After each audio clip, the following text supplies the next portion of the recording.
Hey guys, Raf here again, and today's session we're gonna be talking about higher time frame analysis. So now that you understand dominance, I hope you can connect the dominance topic with this higher time frame analysis to better time and understand the narrative of what's happening within the space.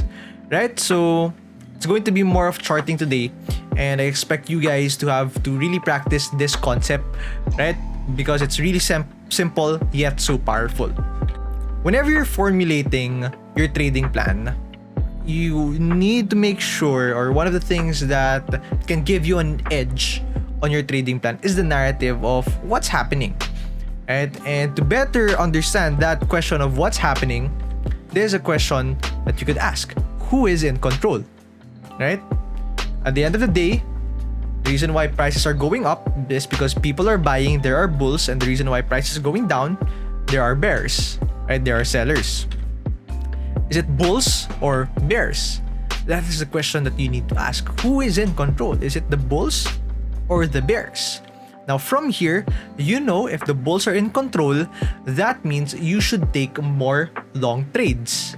If bears are in control, that means you need to take more short trades. Of course, that still depends on your trading setup, but most probably, right, prices will go lower, right? Aside from the other way around. Like they said, the trend is our friend. Now with this, that could help us be more timed with that quote. Clear direction of bias, right? Where is it going? If it's going up, if bulls are in control, right? Yes, I want to short, but I should sell right away because there's a bigger possibility that prices will go back up if you're gonna go do counter trading, right? And of course, it helps you understand key levels, the higher time frames. So in this example, we're just going to be discussing the weekly and the daily chart. Right? You can use this more often. For example, you can use it in a monthly scale. You can use it in a yearly scale. You can use it in a quarterly scale. Could be. And for example, you're a day trader. You can use the daily as your higher time frame or your macro analysis, key levels. Then you can execute it intraday wise. So caveat when you're using this, right? It's not necessarily buying and selling signals.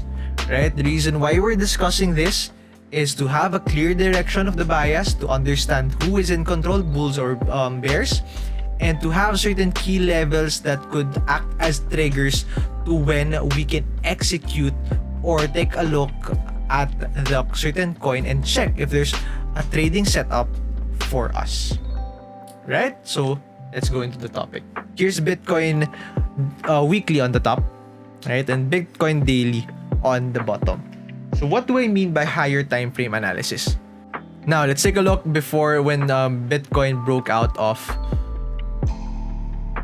20k, right? Let's put the level over here. As you can see, right, this is the level when Bitcoin broke out of its all-time high before, and it's simple. Since all-time high, prices tend to go up, right? So let's take a look at in a different perspective. Right? Because you might say that example is very easy. The reason why it went up, right? Because it's all-time high breakout. Okay, let's take a look first at the weekly chart. Right? We know from the top over here, Bitcoin went down. Right? From the low, from this high of 65k, it went down of 60%, right? 55%, right? 50%. Let's just put it there. Now 50% it went down, and you're gonna ask yourself, Bitcoin had this consolidation. Right, had this consolidation, and it's hard to make money during consolidations, right? Because it's moving sideways. But for example, you had certain key levels of the weekly chart, right? You have certain key levels of the weekly chart during that range over there, during that sideways range.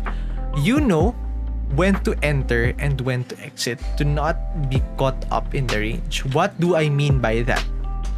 For example, this candle over here, right? This candle over here, that's a huge range, right? There's a huge wick and then the body.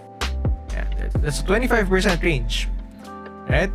So that big of a range, let's examine that candle. So let's put it here.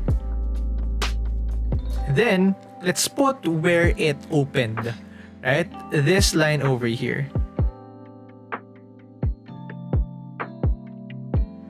That line over there. So what is this line? This is, let's label it, this is the weekly open, right? Which is 35k.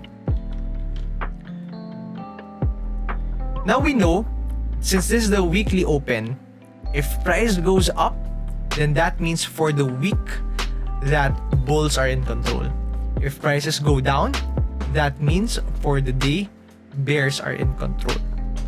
Right? So let's observe. So that means now we know that, right? If prices on the week, if the weekly chart is red, then that means the daily chart, it should be, they have stronger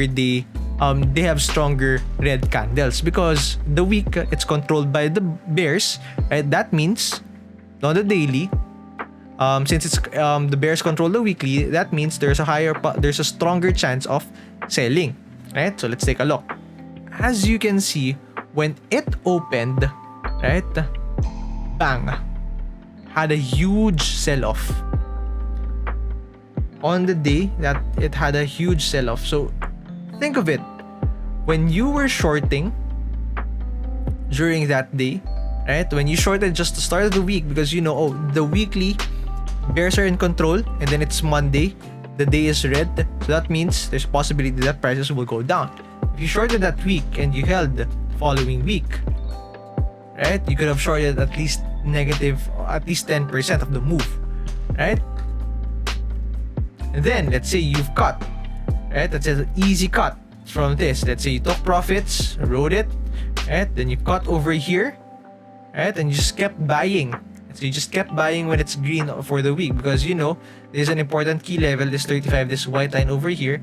And then when you bought at the end of the week, right?